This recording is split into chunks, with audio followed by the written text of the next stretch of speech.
Okay, good day everyone. So for this video, I will discuss about uh, sigma notation, and we will review the topics about sequence and series.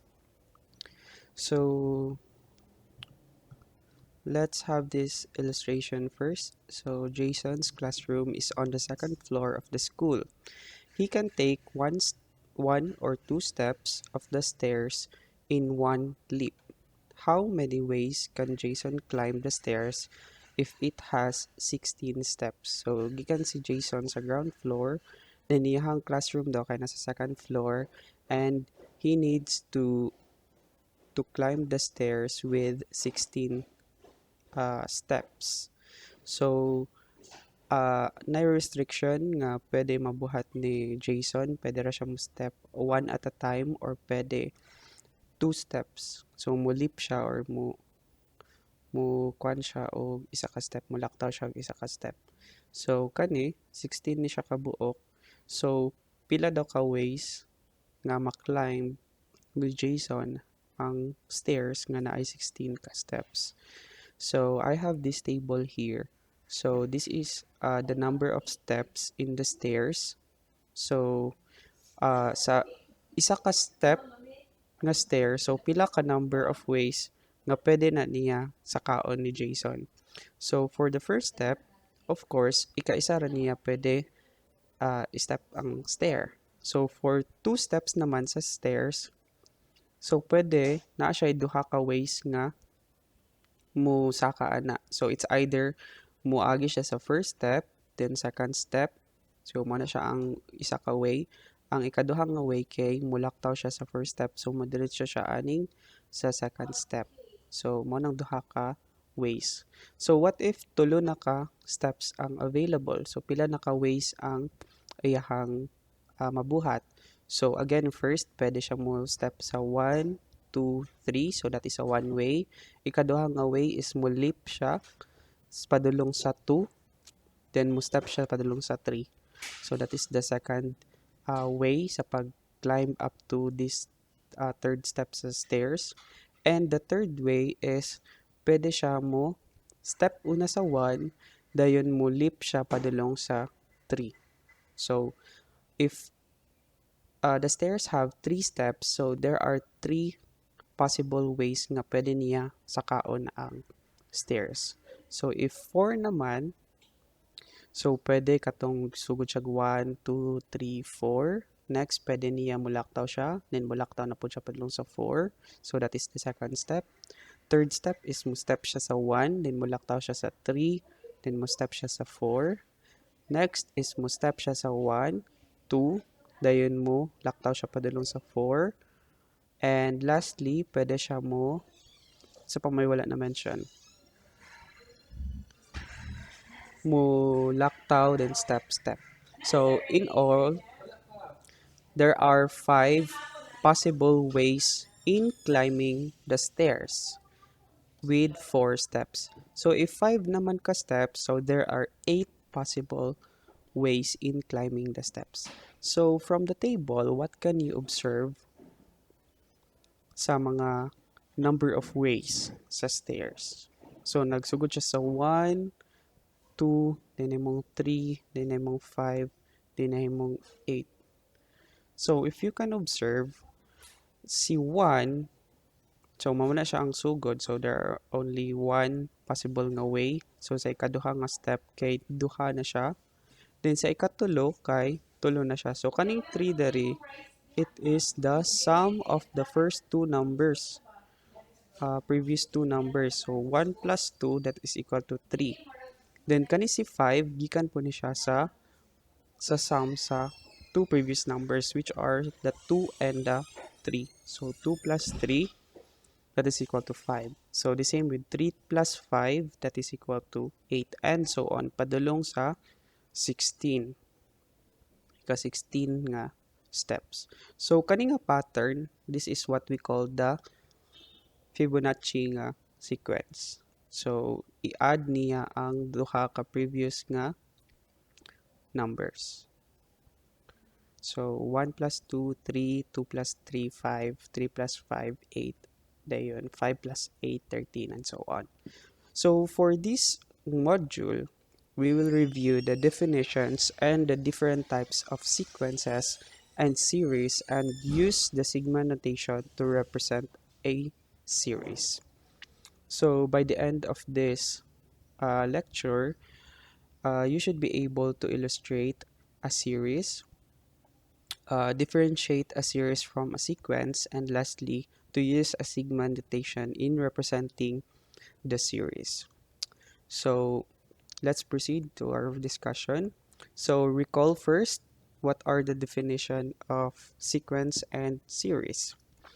So a sequence is a function whose domain is the set of positive integers or the set of 1, 2, 3, and padulong sa how many numbers of integers.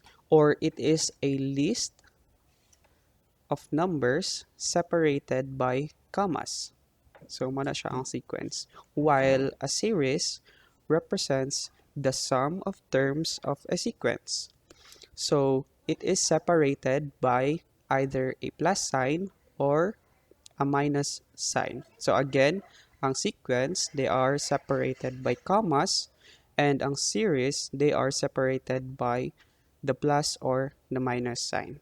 So, for illustration or example, we have 1 comma negative 1 half comma positive 1/3 comma negative 1/4. So that is an example of a sequence. While 1 minus 1 half plus 1/3 minus 1/4 is equal to 7/2 is its associated series. So they are separated by the plus and the minus sign. So the sequence with nth term, so nth number of terms, an is usually denoted by the set of an. So kung makakita mo ng bracket sign, so that is meaning is set. And the associated series is given by its sum. So sum anang sulod sa imuhang set. So mo na siya imuhang associated series, or that is denoted by big letter S. Okay, so let's have an example. So determine the first 5 terms of each defined sequence and give their associated series.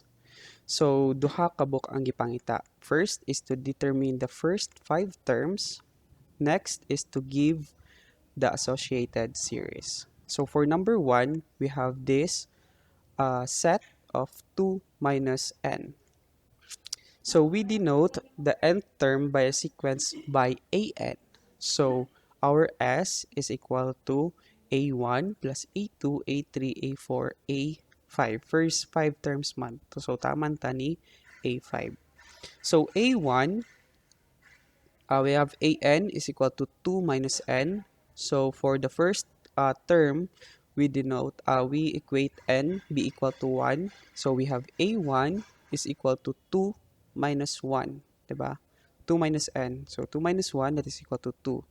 So if n is equal to 2, so a2 na ni siya is equal to 2 minus 2. So 2 minus 2 is equal to 0.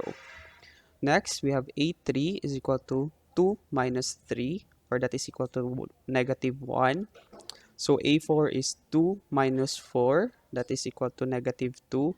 And lastly, a5 is equal to 2 minus 5, or that is equal to negative 3. So this is our first 5 terms. So you can write it as sa set nga 1, 0, negative 1, negative 2, negative 3. So, mo na imuhang sequence. And for its associated series, so you just add the 5 terms. So, we have 0 plus 1 plus 0 minus 1 minus 2 and minus 3. And that is equal to negative 5. So again, so duha ka book pangita the first 5 terms. So we have a1 is equal to 1, a2 is equal to 0, a3 is equal to negative 1, a4 negative 2, a5 is equal to negative 3, then the associated series is equal to negative 5, or the sum of those 5 terms. So example number 2, we have 1 plus 2n plus 3n squared. So we denote an be equal to 1 plus 2n plus 3n squared. So for the first 5 terms, so a1, we equate n by equal to 1. So that is equal to a1 is equal to 1 plus 2 times 1 plus 3 times 1 squared. So kane, which that is equal to positive 6. For the second term, ilistan lang nato ang ato ang n by 2. So we have a2 is equal to 1 plus 2 times 2 plus 3 times 2 squared. So that is equal to 17, so and so on. Tama ni a5. Then the same, associated series, that is the sum of the first 5 terms. Okay, mao may gipangayo, first 5 terms. So a1 is 6, a2 is 17, a3 is 34, a4 is 57, and a5 is 86. So ang total niya is equal to 200. So for number 3, so we have the set of negative 1 to the power of n. So atong an is equal to negative 1 to the power of n. So the same lang, you substitute n by 1. So a1 is equal to negative 1 to the power of 1. So negative 1 to the power of 1 is equal to negative 1. Number 2, a2 is equal to negative 1. Okay, we have a2 is equal to negative 1 squared. So negative 1 squared is positive 1. So for a3, we have negative 1 to the power of 3. So negative 1 to the power of 3 is negative 1. a4, that is equal to positive 1. And a5 is equal to negative 1. So all odd numbers, their result will be equal to negative 1. And if it is even number, then the result will be positive 1. So the sum of the first 5 terms, or the associated series, is equal to negative 1. So for the last example, we have 1 plus 2 plus 3 plus to the power 2 to n. So for number 4, so the first term will be the first number. So we have a1 is equal to 1, a2 will be the 1 plus 2, so that is equal to 3, a3 will be 1 plus 2 plus 3, or that is equal to 6, a4 is 1 plus 2 plus 3 plus 4, and that is equal to 10, and lastly a5, that is 1 plus 2 plus 3 plus 4 plus 5, or that is equal to 15. So those are the first 5 terms, and its associated series S is equal to their sum, or that is equal to 35. So dali ra siya na. So let's proceed to the different types of series or sequence. So first is the arithmetic series. So it is a sequence in which each term after the first is obtained by adding a constant called the common difference to the preceding term. So kung natay uh, sequence nga 1, dayon 2, dayon 3, 4, and so on. So ang ilang common difference is kung unsa ang gi-add nato sa first term to know the second term. So from 1 to 2, so atong gi-add na is only 1. So 1 plus 1, that is equal to 2. So 2 plus 1 again, that is equal to 3. Then 3 plus 1 is equal to 4. So their common difference is 1. Okay, so that is denoted by small letter D. So another example, we have 2, 5, 8, and 11. So si 2, para may mo siyang 5, gi-addan siya 3. Then si 5, pag mo niyang 8, gi-addan Japon siya 3. Then si 11, si 8 gi-addan og 3, which makes it 11. So their common difference is equal to 3, iyahang D.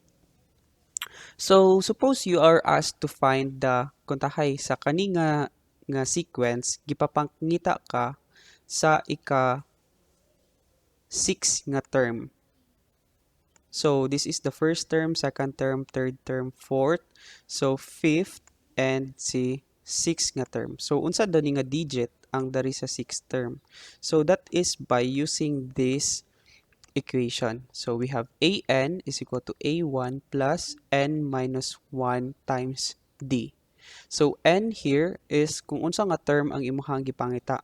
So what is asked in the example is the sixth term. So we have a6. So a6. Okay, 6 man atong gipangita.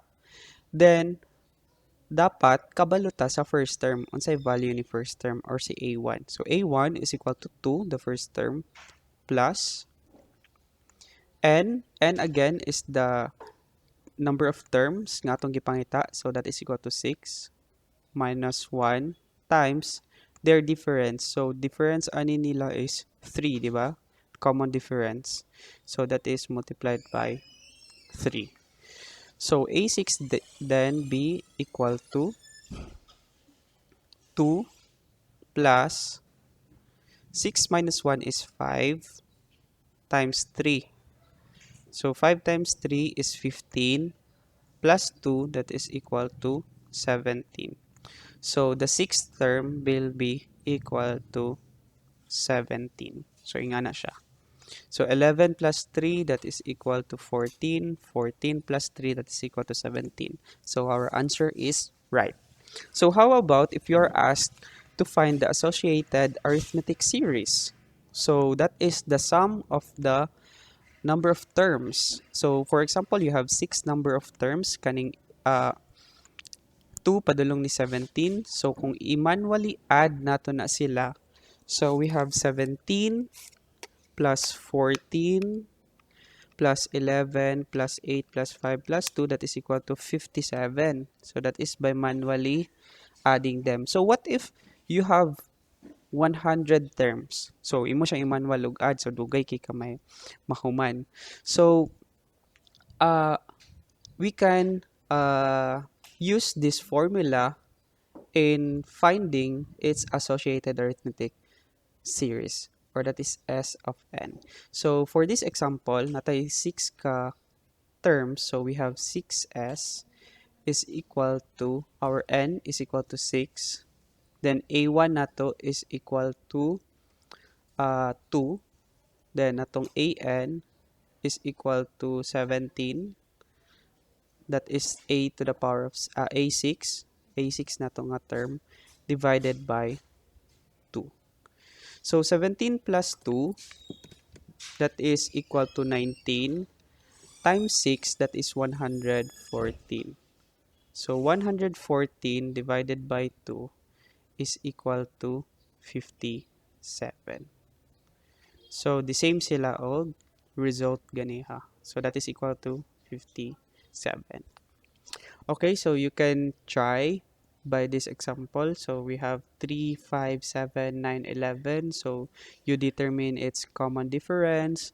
Then mag-try mo og kanang pangita kung unsa ang ika 100 term ni ani nga sequence ug unsa iyang associated nga arithmetic series.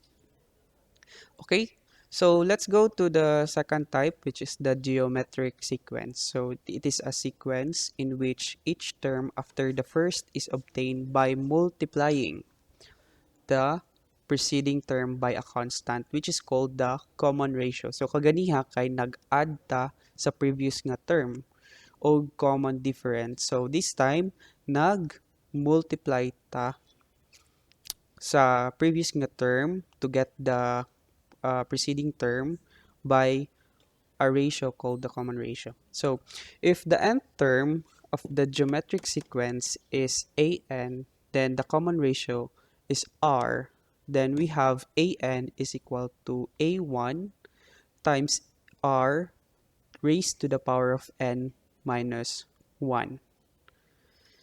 So inga na lang. So pag locate, for example, for this example, we have 1/4, 1/16, 1/64, 1/56. So what can you observe? Unsa man nilang common ratio? Unsa gi-multiply ni 1/4 parang result kay mahimo siyang 1/16. So you multiply 1/4 by 1/4, 'di ba? 1/4 times 1/4 is equal to 1/16. 1/16 times 1/4 again, that is equal to 1/64. 1/64 multiplied by 1/4, that is equal to 1/256. So the common ratio, or R, is equal to 1/4. So suppose we are going to find the 10th term. So pangitaon na tong ika-10 ani sa nga sequence. So we have A 10 is equal to A1. So our first term, which is equal to 1/4, times our common ratio, R, diba? Itong R is 1/4. Mama na itong dimultiply. Next, we have to the power of N. So N is equal to 10 minus 1. 10 is N. So N.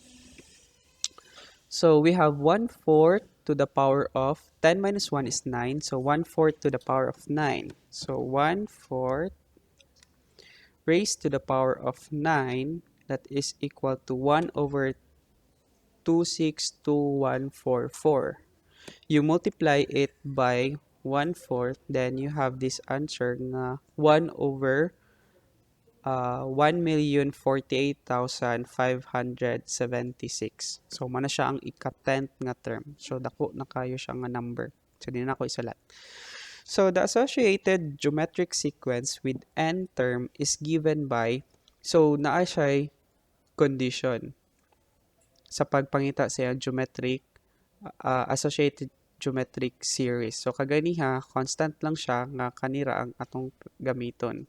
Or this one. By the way, kani siya, gi-substitute lang na ang value ni an, which is kani si a1 plus n minus 1 times d kana. So duha naman ka a1, di ba, kana may a1 dari, so mo nang nimo siyang 2a1 over 2. So you can memorize this and this one. So no need to memorize this kay gi-substitute raman si an dari. So this one. So for geometric, so in finding the n terms, kani atong gamiton, and sa pagpangita siyang associated geometric series, na siya condition. If our common ratio R is equal to 1, then you can simply multiply the n, the first term by the n. So kung pila siya ka terms, so kung that is iyang common ratio kay 1, so, multiplyan lang siya 1. And if it is not equal to 1 ang imong common ratio, then you have to use this formula. A1 times 1 minus r to the power of n over 1 minus r. So, natay duha ka condition. And it is very unusual nga ang atong r is equal to 1. Okay, if you multiply a number by 1, then ang ihang resulting answer is just the number. So, unusual ra kayo ni mahitabo. So, usually, jud, ang atong r is not equal to 1. It can be greater than 1. So, pwede 2. So, sa to example, kay 1/4. So, pwede po siya 1/2. Pwede siya -2. So, muna siya ang mga common ratio nimo. And there is also another, aside from these two, napud tay isa ka condition. When our r is within this range, kung atong r daw is greater than -1 but less than +1, meaning unsa man ang range, kung mo ni siya atong 0 sa tunga, then atong 1 +1 kani, this is our -1, this is R1. So kaning nasa tunga, mora ni atong pwede nga mga numbers sa atong R, mo na yung pasabot ani. Kung atong R kay nadari sa tunga, so kani this is 1/2, this is -1/2, this is 0, -0.1, kani this positive 0.1. So ingana ingana nga mga values sa R. Meaning dili siya mo exceed ni +1, di pud siya mo gamay ni -1. So kana nga mga values. So kung ingana imong values daw sa imong R, you will going to use this associated nga geometric series nga formula. So you are going to use this. So kani si 1/4 nga r, di ba? 1/4 in decimal, that is equal to 0.25. And nasulod siya ani. 0.25 is greater than -1, but it is less than 1.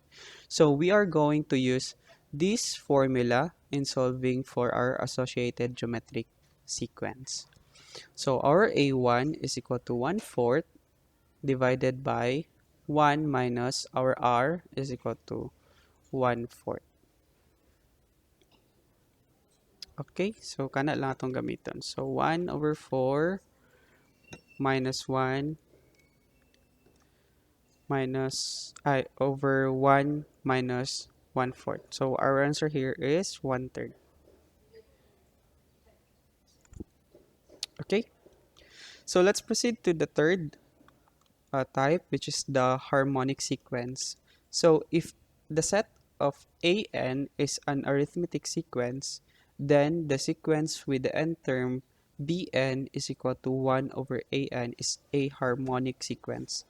So it is just the inverse sa mga arithmetic sequence. So for example, naka-arithmetic sequence nga 3, 5, 7, 9, 11, and you are asked to find its harmonic sequence. So, imo lang i-inverse ni nga mga numbers, then that will be your harmonic nga sequence. So, inverse ni 3, that is 1 over 3. Inverse ni 5, 1 over 5. Then, 7, 1 over 7, and so on. Yan na lang siya kadali. Okay, for the sigma notation part, so, this is the second part of the module. So, the sigma notation is a shorthand for writing sums.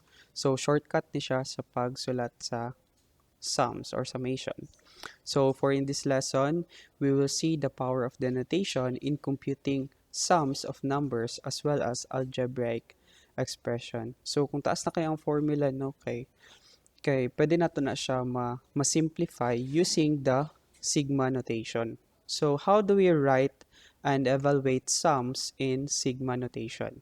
So mathematicians use the sigma notation to denote a sum. So the uppercase Greek letter sigma, so kaninga symbol, this is what we call sigma, and it is used to indicate a sum.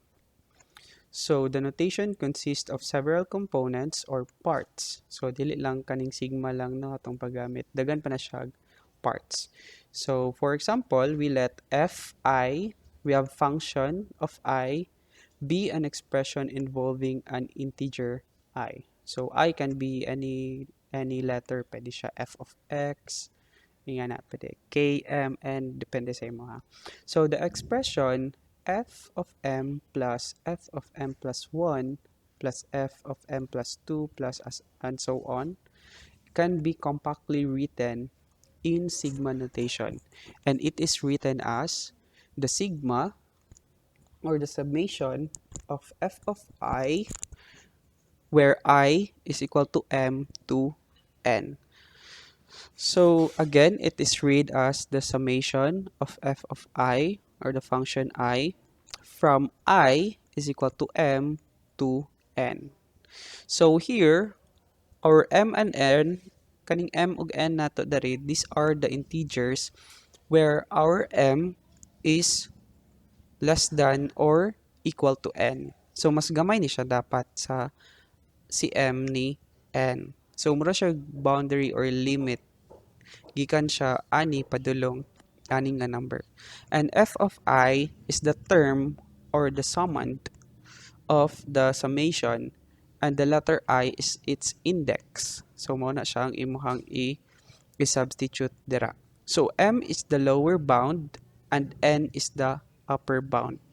So kani si I mo na siya imong i-substitute diri, then magka dungag na siya isa. So for the first I or iteration, so your I here is equal to m, so f of m. For the second iteration naman, so we have m plus 1 na dayon. Next is m plus 2, then padulong siya ni n. So mo ni siya yung limit nga number. So para mas masabtan, let's have an example. So example 6.2. So expand each summation and simplify if possible. So example number 1, we have the summation of 2i plus 3 where I is equal to 2 to 4. So, gikan si I ni 2 padulong ni 4. So, first, atong i-substitute si I by number 2. So, that is 2 times 2 plus 3. Then, plus, because this is summation, that's why mag-plus ta each term. So, this is the first iteration or first term. Plus, so kani si I, madungagan na ni siya 1. So, 2 plus 1 is 3. So, manang na 3 natong I dari. So, 2 times 3 plus 3 plus, then si 3, dungagan na po natog 1. So, mo na siyang mahimong 4. So, 2 times 4 plus 3. So, mo stop na taa na if ang atong upper bound kay nag-equal na siya ni I. Okay? Kay mo man siya ato ang limit, gikan ni 2 padulong ni 4. So, since 4 naman natong I, dira na ta mo stop. Then, we solve na dayon. So, 2 times 2 is 4 plus 3, 7. Then, 2 times 3 is 6 plus 3, 9. 2 times 4 is 8 plus 3, 11. So, 11 plus 9 plus, pila gani? 7, that is equal to 27. So, let's have another example. We have the summation of 2 to the power of I, where I is equal to 0 to 5. So, we have 2. So, substitute lang kag 0 sugod. Then, plus. Then, mag-add na kag 1. So, 2 to the power of 1 plus 2 to the power of 2, 2 to the power of 3, 2 to the power of 4, then 2 to the power of 5. Then, you stop. Okay, 5 naman ni siya.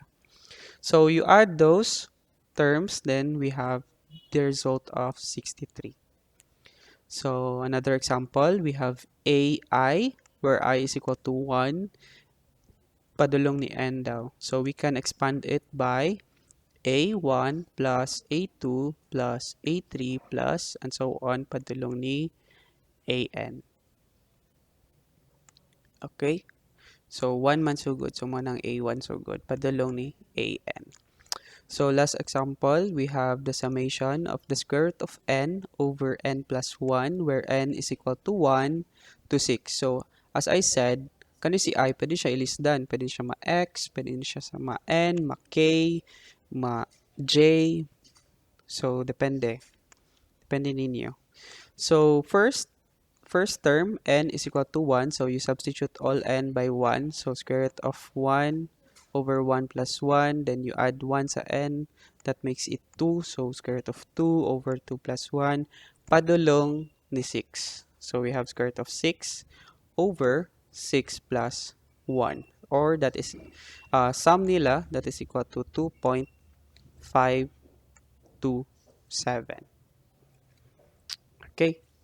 So what if baliktad na pod, you are given with the expanded form, then you are asked to write its expression in sigma notation. So for example, we have 1 plus 1 half plus 1 third plus 1 fourth padulong ni 100. So unsa man natong masulat ana?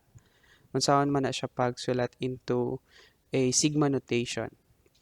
So first dapat isulat nimo tong sigma nga symbol. Next, dapat makabalo ka unsa ang iyang imong function dapat dari. And kung aha ka mag-start, so pwede ra maski unsa nga letter. So kani nga example nagamit siya letter N. Dayon aha ka mag-end. So mo na siya ang dapat nimo i-fill out. So for the term, so if you observe, ang iyang numerator kay constant nga 1. Then ang denominator kay nag-add og 1, 'di ba? 2 na imong 3 na imong 4 na padulong sa 100. So kani si 1 nga sugod na siya imaginary nga 1 di ay dari, 'di ba? Because 1 over 1 is still equal to 1. So nagsugod siya ni 1, 2, 3, 4 padulong ni 100. Then since kani siya ang nag-change, then mo na siya atong himuon og variable. So since si 1 kay constant, so we can write 1 over, then katong nag-change nga variable which is equal to n. Then aha nag-start si n. So nag-start siya ni 1. Padulong ni 100. So that's why we write 1 here. Padulong ni 100. So ingana lang. So you substitute to check, substitute nimo n, imong n ana 1 over 1 that is equal to 1, check. 1 over 2 na pod, so that is check ana pag-check. So another example, we have negative 1, positive 2, negative 3, positive 4, negative 5, positive 6 ana. So ing ana iyahang sequence. So iyahang constant kay nag-add lang kag 1 pero ilahang ilahang sign kay nag alternate. So negative sugod, then nag-positive, negative, positive, negative, positive. Dayon kani siya nag ilahang common difference bale is 1. Bali nag-add kag isa sa isa kani nga term. So how do we write that? So again, ang constant kay gikan ni 1, then mo siyang 2, then mo siyang 3, then 4, 5 until 25. So mo na siyang constant. So we can write that as, so for this example, ang gigamit nato nga letter na pod is J. So that is the constant nga J. So mo na siyang mag-add og 1 permanently. Next is how do we write this negative and positive nga sign? Saan man nato nga para mag-alternate ang ilahang sign. So that is by multiplying it by negative 1 raised to the power of n or j, because